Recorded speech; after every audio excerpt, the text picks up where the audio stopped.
Here's a good rule of thumb. Never leverage to get into a deal. So if you have to go borrow on your credit cards or a line of credit to get into a deal, never do that, Matt.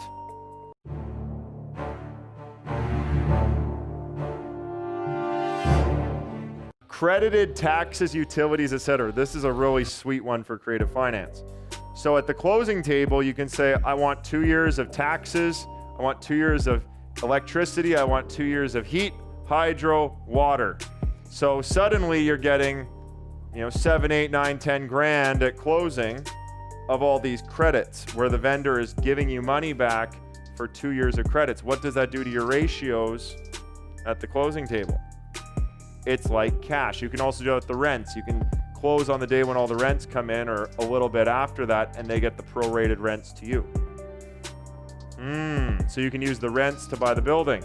Or you can use, because remember, when you're getting those rents on day one, the mortgage isn't coming for 45 days. So you can use the rents to buy the building. You can use, I know, it's pretty smart, isn't it? You can use these credits to buy the building. In the lease option that we're going to put together, I want credit every month that I'm paying my lease. I'm going to ask for 100% credit. So I want $4,000 a month in credits. Now, I don't know if he can give that to me because mortgage pay down is $3,300. He might not be able to give me the credit, but I'm going to ask. Maybe I'll get half. Maybe I get $2,000 a month in credit. He might be paying me. Yeah, he's got to come. Yeah, that'd be nice. Maybe he has to pay. Yeah, he'll pay me maybe. Exactly. Here's another ninja one, okay? This one you got to write down, all y'all. Corey McKinnon, this made your whole trip. You ready for this? So here's a building. This is actually how I was going to buy this commercial building if I didn't just do a lease option. Here's a building and here's a piece of land.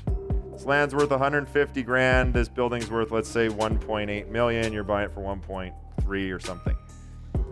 Okay, so let's say you didn't have any money. You wanted to buy this big building and the vendor has a piece of land like that. This is a sick way to structure a deal. You say, give me this land for $1. Then you use the land as the down payment and collateral to purchase this building. And you just adjust the numbers so that you get the land and the collateral and it swings around as credit towards buying the building. You follow? Because they want to sell the whole package. Well, you say, give me this parcel for $1. I'm going to take it to the bank and I'm going to use it as the equity piece to buy the rest. So you could jack up this price, like you might jack up this thing to 1.45, let's say. You might take this money and put it on this piece, sell this for more and this for less. But you can manipulate the two pieces of land so that you're getting equity on this one to pay the ratio on this one.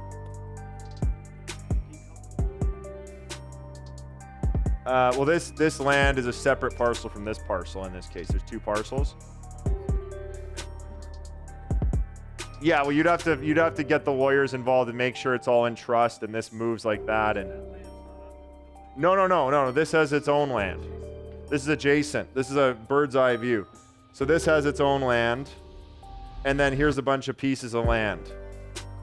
But you're getting this land for $1, and then you use this equity, the $149,000 of equity, as a down payment on this. So you say, give me that piece of land for $1, and then we can average that out on 149. Well, they're like, wow, you got 149 grand of equity, you genius. You're a genius. Absolutely, it's legal. Guys, look, why would there be a law stopping you from using, no, most people won't sell you a $150,000 piece of land for $1, but you say, look, I want to buy both these things. Give me this one for $1, and I'll buy this for a little bit more money, and that'll give me my ratios. There you go. You're using land instead of cash. Yes.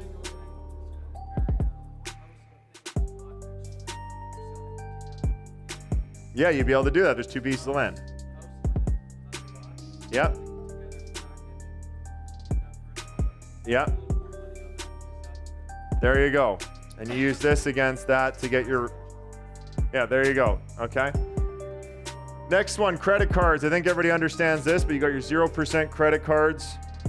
Always have 50 to 100 grand of credit, guys, on credit cards. Have that just available. Have it open. You never know the day when you just have to go grab all that money for some reason. Lines of credit, same thing. Just have them, but don't necessarily use them. Here's a good rule of thumb. Never leverage to get into a deal. So if you have to go borrow on your credit cards or a line of credit to get into a deal, never do that, Matt. Okay?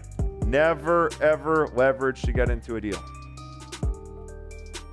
Next one. What?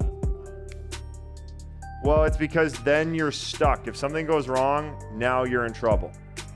So you want that stuff as a second line of defense, but when you use your line of defense to go on the offense, like now you're in trouble. It's sort of like taking all your women to fight the war. The problem with that is when the women die, no one's left to build more babies.